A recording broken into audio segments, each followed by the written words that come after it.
Hello everyone, स्वागत है आप सभी का दिनेश सर इंजीनियरिंग चैनल पर।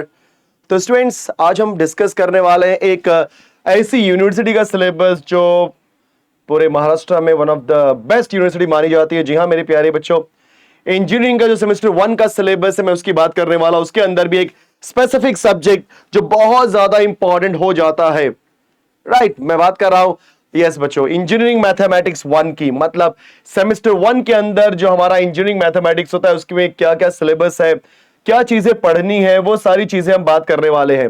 लेकिन उससे पहले मैं कुछ आपसे डिस्कस कर लेता हूं। डिस्कस इन द सेंस कि वो सारी चीजें सीखने के लिए हमें सर क्या क्या रिक्वायरमेंट होगा, मतलब मुझे पहले से ही क्या आना चाहिए। जैसे अगर मैं बात करूं बच्चों, basics of complex number, complex number आपको पता होना चाहिए। फिर डिफरेंशिएशन, डेरिवेटिव कैसे फाइंड करते हैं, राइट, आपने ऑलरेडी क्लास 12th में भी सीखा था, क्लास 11th में भी सीखा हुआ है। उसके बाद आता है मैट्रिसेस का कॉन्सेप्ट। जी हाँ मेरे प्यारे बच्चों, matrices concept, application of derivative जैसे मैक्सिमा मिनिमा हो गया। तो ऐसे कुछ कॉन्सेप्ट अगर आपको क्लियर हैं तो ऑटोमेटिकली ये सारी चीजें बहुत ज्यादा सिंपल लगने लगेंगी। लेकिन घबराने की जरूरत नहीं है सर, ये कॉन्सेप्ट हमने बहुत ही ऊपर ऊपर से पढ़ा था क्लास 11th में, क्लास 12th में। तो क्या मेरा इंजीनियरिंग में एडमिशन होने के बाद क्या इसमें सब्जेक्ट को नहीं कर सकता? गलत बात, ऐसा मैंने नहीं बोला है। मैं क्या बोलना चाह रहा हूं कि आप किसी भी फील्ड में, किसी भी ब्रांच में आ चुके हो, अगर आपने ये कोर्स इन द सेंस ये पर्टिकुलर मुंबई यूनिवर्सिटी के अंदर आपने आ चुके हो, तो ये सिलेबस आपके लिए है और आपके लिए ही बना हुआ है। जब आपके लिए ही बना हुआ है तो क्यों सोच रहे हो कि मैं कर पाऊंगा या नहीं कर पाऊंगा, मैं कर पाऊंगी या नहीं कर पाऊंगी? ऐसी गलत बात है।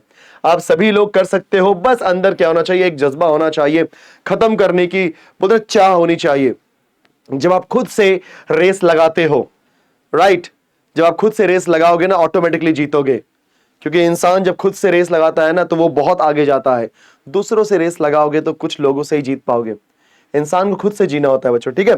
सो मैं बात करने वाला हूं मुंबई यूनिवर्सिटी के सिलेबस के बारे में, मैथ सिलेबस, इंजीनियरिंग मैथमेटिक्स 1। देखते हैं एक एक करके इसके अंदर क्या क्या मिलेगा हमें। तो सबसे पहले मुझे मिलने वाला यहां पे मॉड्यूल 1, टोटल 6 मॉड्यूल बच्चों मैं बता देना चाहता हूं।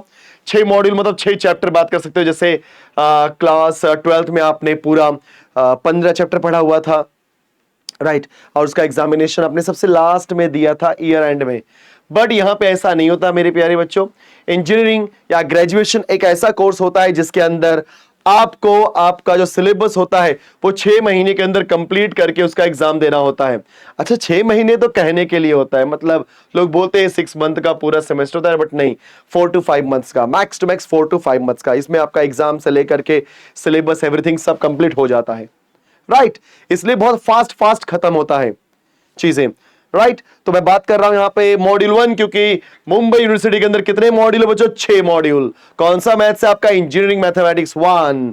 सबसे पहला मॉड्यूल है कॉम्प्लेक्स नंबर। जी हां प्यारे बच्चों, इस कॉम्प्लेक्स नंबर के अंदर हम डिस्कस करने वाले हैं टाइप्स ऑफ कॉम्प्लेक्स नंबर। जैसे आपका ऑब्वियस सी बात है, आपने सीखा होगा कार्टेशियन फॉर्म क्या होता है, देन एक्सपोनेंशियल फॉर्म क्या होता है, पोलर फॉर्म क्या होता है, उसके ऊपर हम डिस्कशन करने वाले हैं, राइट। उसके बाद अलजेब्रा ऑफ कॉम्प्लेक्स में सब बेसिक फंडामेंटल्स हैं। उसके बाद हमारे पास sine raise to N theta या cos raise to N theta दिया गया होगा। समझो बात को, sine raise to N theta मतलब जैसे मैंने बोल दिया sine raise to 4 theta, sine raise to 5 theta, sine raise to 6 theta, sine raise to 7 theta, जिसके ऊपर क्वेश्चन फिक्स जाते हैं। अगर इस टाइप के क्वेश्चन दिए गए हैं, मतलब साइन रेज टू एन या कॉस रेज टू एन दिया गया है, उसको हमको साइन या कॉस में कैसे कन्वर्ट करना है। दूसरी बात, अगर sine n theta cos n theta दिया है तो उसको भी साइन और कॉस में कैसे कन्वर्ट करना होता है। ये सारी चीजें हम सीखेंगे इस कॉम्प्लेक्स नंबर के अंदर। फिर हम सीखेंगे कि किसी भी कॉम्प्लेक्स नंबर का पावर कैसे निकालना है, power 2, power 3, power n, right. और किसी भी कॉम्प्लेक्स नंबर का रूट कैसे निकालना है, जैसे स्क्वायर रूट, क्यूब रूट, ये सारी चीजें कैसे फाइंड करनी है, तो ये हम यहाँ पे डिस्कस करने वाले हैं। क्लियर बच्चों? सो कॉम्प्लेक्स नंबर में बेसिक्स ऑफ कॉम्प्लेक्स नंबर सीखोगे, उसके डिफरेंट डिफरेंट फॉर्म सीखने वाले हो, मतलब कार्टेशियन फॉर्म, पोलर फॉर्म का, एक्सपोनेंशियल फॉर्म।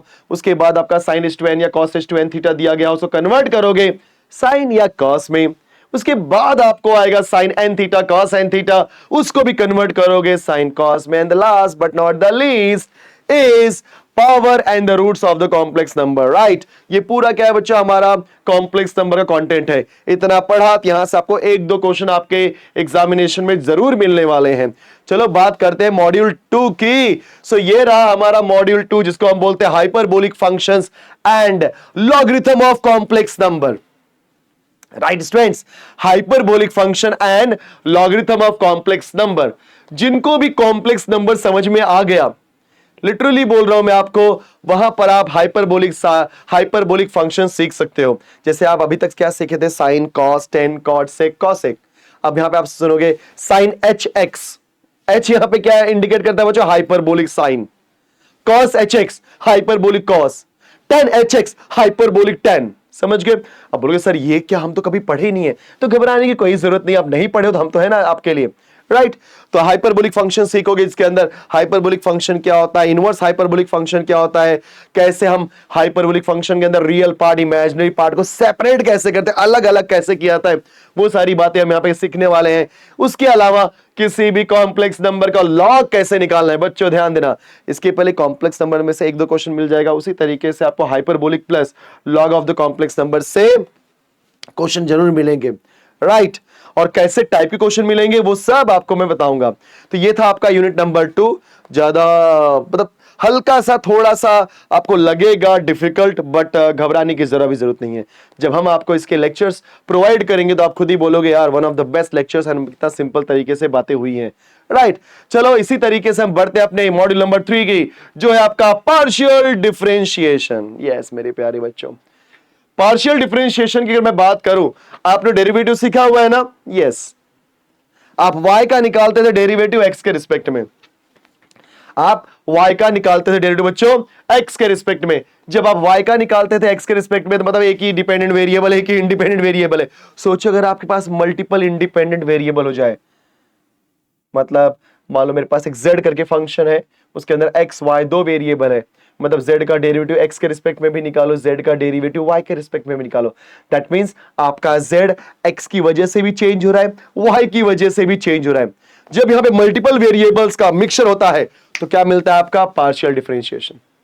क्या मिलता है दोस्तों, पार्शियल डिफरेंशिएशन। अभी पार्शियल डिफरेंशिएशन में आप सीखोगे बेसिक्स, मतलब ऑब्वियस सी बात है डेरिवेटिव कैसे निकालना है, कंपोजिट फंक्शन का डेरिवेटिव कैसे निकालना है, टोटल डेरिवेटिव क्या होता है। उसके बाद उसी के अंदर आप सीखोगे यूलर्स थ्योरम, मतलब ये डेरिवेटिव का एक कॉन्सेप्ट है, Euler's theorem, homogeneous function of the two independent variables, right, and deduction from the Euler's theorem. ये सारी चीजें आप सीखने वाले हो किसके अंदर, पार्शियल डिफरेंशिएशन के अंदर। वन ऑफ द इजीएस्ट देखा जाए तो टॉपिक है, इवन कॉम्प्लेक्स नंबर भी इजी टॉपिक है, पार्शियल डिफरेंशिएशन भी इजी है, हल्का सा हाइपरबोलिक फंक्शन, बिकॉज ये आप जानते नहीं हल्का इसके बारे में। सो हाइपरबोलिक फंक्शन में थोड़ा सा आपको एफर्ट डालना पड़ेगा, अदरवाइज सब कुछ आसान है।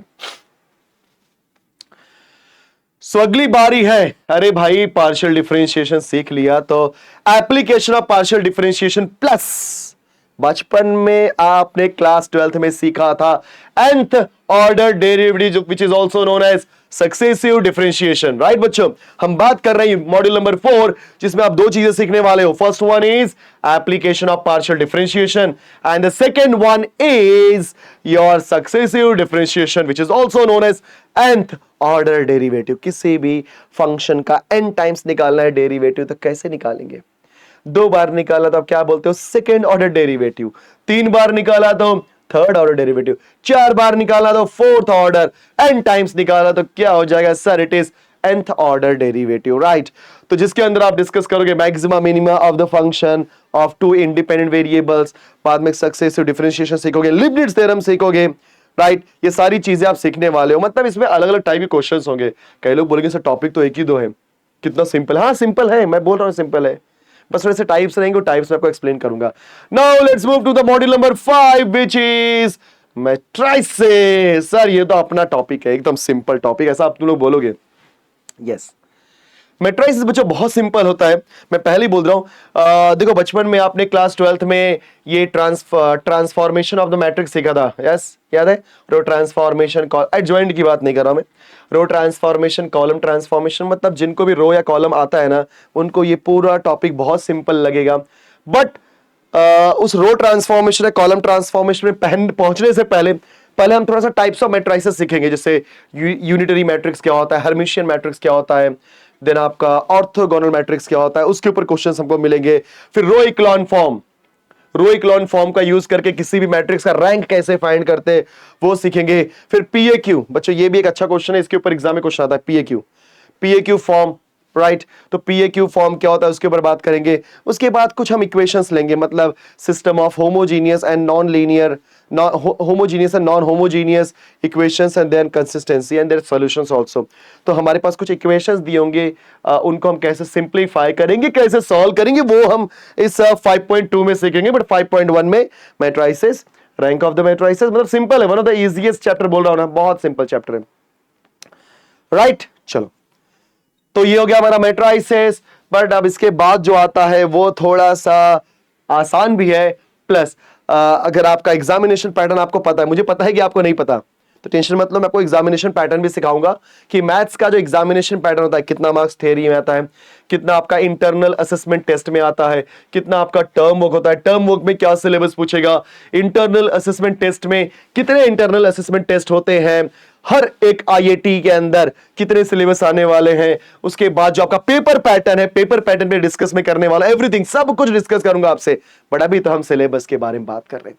तो बच्चों इसको बहुत प्यार मोहब्बत से सीखना, क्योंकि इसके अंदर बहुत ही स्पेसिफिक क्वेश्चंस हैं, जैसे सॉल्यूशन ऑफ ट्रांसेंडेंटल इक्वेशंस, जिसका हमारे पास दो मेथड है, एक और मेथड जिसको हम बोलते हैं bisection method, but bisection method निकाल दिया है, पहले था बाइसेक्शन मेथड, उसको रिमूव कर दिया है। अब आपको दो ही मेथड सीखना है, एक है रेगुलर फॉल्सी मेथड, जिसको हम दूसरे शब्दों में फॉल्स पोजीशन मेथड भी बोलते हैं, and the second one is Newton Raphson method. इनके फॉर्मूलाज हैं, मतलब आपको 2 पॉइंट दिया रहेगा ना, दोनों के बीच का बेस्ट सोल्यूशन कौन सा है, आप रेगुलर फॉल्सी से करके दिखाओ, न्यूटन रैप्सन से करके दिखाओ। उनके फॉर्मूले कुछ तरीके हैं, उनमें नंबर ऑफ इटरेशंस होता है। इटरेशन मतलब आपको कितनी बार ये काम करना है, 3 बार करना है, 4 बार करना है, 5 बार करना है, 3 बार करना है 3 इटरेशन, 4 टाइम्स करना है 4 इटरेशन, 5 टाइम्स करना है 5 इटरेशन। वो क्वेश्चन के अंदर बताता है कि भाई कितनी बार करना है, और फिक्स क्वेश्चन आता है। उसके बाद ना कोई भी लीनियर अलजेब्रिक इक्वेशन को सॉल्व करने के दो मेथड हैं, एक है जैकोबी और एक है Seidel, Gauss Jacobi method and Gauss Seidel method. और याद रखना बच्चों, जो आपका टर्म वर्क है, टर्म वर्क आपका 25 मार्क्स का होगा, 25 मार्क्स का टर्म वर्क में से, यस ध्यान से देखो, यही सब आने वाला है, यही सब आने वाला है, जी हाँ। और एक बात और मैं आपको बता देता चाहता हूं कि इस मॉड्यूल नंबर 6 की मैं बात करूं, सच में दिल से बोल रहा हूं मैं, 4 टॉपिक पढ़ने या 4 कॉन्सेप्ट पढ़ने हैं। रेगुलर फॉल्सी मेथड, 1-2 क्वेश्चन कर लिया ना अलग टाइप का, कोई भी क्वेश्चन दो आप उड़ा दोगे, दिल से बोल रहा हूं, लेकिन प्रैक्टिस करनी पड़ेगी, अदरवाइज जानते हो क्या होता है गाइस ना, कि कैलकुलेशन मिस्टेक्स होते हैं उसके अंदर, राइट, ये ध्यान देना। तो regular falsies method, Newton option method हो गया, फिर आपका गॉस जैकोबियन, गॉस सीडल, इसमें से कोई भी 2 क्वेश्चन आएगा, हो सकता है इसमें से एक, इसमें से एक, 2 क्वेश्चन मिल ही जाता है, ठीक है स्टूडेंट्स। तो ये हमारा एक ऑब्वियस सी बात है, यूनिट मॉड्यूल नंबर 6 था। तो मैं आपको बता देना चाहता हूं 6 मॉड्यूल इसके अंदर बच्चों, राइट। सो मॉड्यूल 1 आपका कॉम्प्लेक्स नंबर था, मॉड्यूल 2 आपका hyperbolic functions and logarithm of complex number था, मॉड्यूल नंबर 3 आपका था पार्शियल डिफरेंशिएशन एंड बस उसके बाद मॉड्यूल नंबर 4 में आए थे हम लोग, तो हमने सीखा था application of partial differentiation and successive differentiation, right. फिर हमने मॉड्यूल नंबर 5 में सीखा था मैट्रिसेस, एंड मॉड्यूल नंबर 6 आपका बोलो क्या है, न्यूमेरिकल सॉल्यूशंस, या न्यूमेरिकल वैसे इतना याद रखो, न्यूमेरिकल सॉल्यूशंस, क्लियर। अब बच्चे देखो, मैं सही बोलूं तो इस पर्टिकुलर सिलेबस को कंप्लीट करने के लिए, सीखने के लिए, पढ़ने के लिए अलग अलग बुक्स आती हैं। अगर मैं आपको रेफरेंस बुक या टेक्स्ट बुक की बात करूं, जैसे पीएन वर्तिकर हो गया, मैं नाम ले रहा हूं, आप उनको यूज कर सकते हो, पीएन वर्तिकर हो गया, जेएन वर्तिकर हो गया, बीएस ग्रेवाल हो गया, रवि सिंह हो गया, बीवी रमाना हो गया, ये सब अलग अलग बुक्स है, अलग अलग ऑथर की बुक्स है। कई लोग बोलेंगे सर क्या इतनी सारी बुक्स यूज करनी है, नहीं, रिलैक्स, आप टेंशन मत लो, हम आपको सिखाएंगे ना। बट हाँ, इनमें से आप कोई भी बुक यूज कर सकते हो। तो मैंने क्या बोला, पीएन वर्तिकर हो गया, पीएन वर्तिकर, जेएन वर्तिकर, दोनों एक ही बंद, मतलब एक 2 बंदों के नाम है, बट बुक एक ही है, ठीक है। फिर एचके दास हो गया, दूसरी बुक हो गई, बीएस ग्रेवाल हो गया, तीसरी बुक, बीवी रमाना हो गया, चौथी बुक, 5वीं बुक का नाम मैंने लिया था रवि सिंह, यस। ये सब आपके अच्छी बुक्स हैं, जिसमें से कुछ बुक्स मेरे पास हैं, मैं आपको दिखा देता हूं बच्चों। जैसे अगर आप देखोगे तो बुक आपके सामने मैं दिखा रहा हूं ऑब्वियस सी बात है, अच्छी खासी मेरे पास अभी दो ही बुक है, प्लीज ध्यान देना यहाँ पे सब लोग। ये जो बुक आपको दिख रही होगी, बहुत क्लियरली लिखा है यहाँ पे कि हायर इंजीनियरिंग मैथमेटिक्स बीवी रमाना, ये भी one of the best book मानी जाती है इंजीनियरिंग में। मैक्सिमम स्टूडेंट्स इसको रिफर करते हैं पढ़ने के लिए। ओके, और अच्छी बुक्स है, मेरे हिसाब से भी अच्छी बुक है, राइट। इसके अलावा मेरे पास एक और बुक है बच्चों, अगर मैं उस बुक की बात करूं तो ऑब्वियसली बात, जस्ट गिव मी 1 मिनट। हाँ, तो एक और बुक है जिसके ऑब्वियसली बात है ऑथर है रवीश आर सिंह, ये आपकी बुक है, ठीक है, रवीश आर सिंह। ये भी यहाँ पे क्या लिखा बच्चों, इंजीनियरिंग मैथमेटिक्स। इसी तरीके से बीएस ग्रेवाल की बुक है, बीएस ग्रेवाल अच्छी बुक मानी जाती है। देन मैंने आपको बताया आपको एच के दास की बुक है, राइट। ये सारे जो भी बुक्स मैं बता रहा हूँ सब इंडियन ऑथर के बता रहा हूँ, ऐसे फॉरेन ऑथर के भी बुक्स हैं। It is up to you कौन सी बुक यूज करना चाहते हो, लेकिन मेरे हिसाब से B V Ramana, then Ravish Singh, B S Grewal, H K Das, P N Vartikar, J N Vartikar, these are the one of the best books you can refer, confirm. तो बुक्स के बारे में हल्का सा मैंने आपको इंट्रोडक्शन दिया, क्या होता है क्या नहीं होता। आई होप कि सभी लोगों को इस सिलेबस के बारे में आइडिया मिल गया। बिकॉज अब कई लोग बोलेंगे सर क्या ये पूरी बुक पढ़नी है? नहीं बेटा, ये आपको पूरी बुक नहीं पढ़नी है सेमेस्टर 1 में। फर्स्ट पॉइंट, इसके अंदर कुछ ही चैप्टर्स पढ़ने हैं जो आपके सिलेबस के अंदर है, बस समझ में आ रहा है।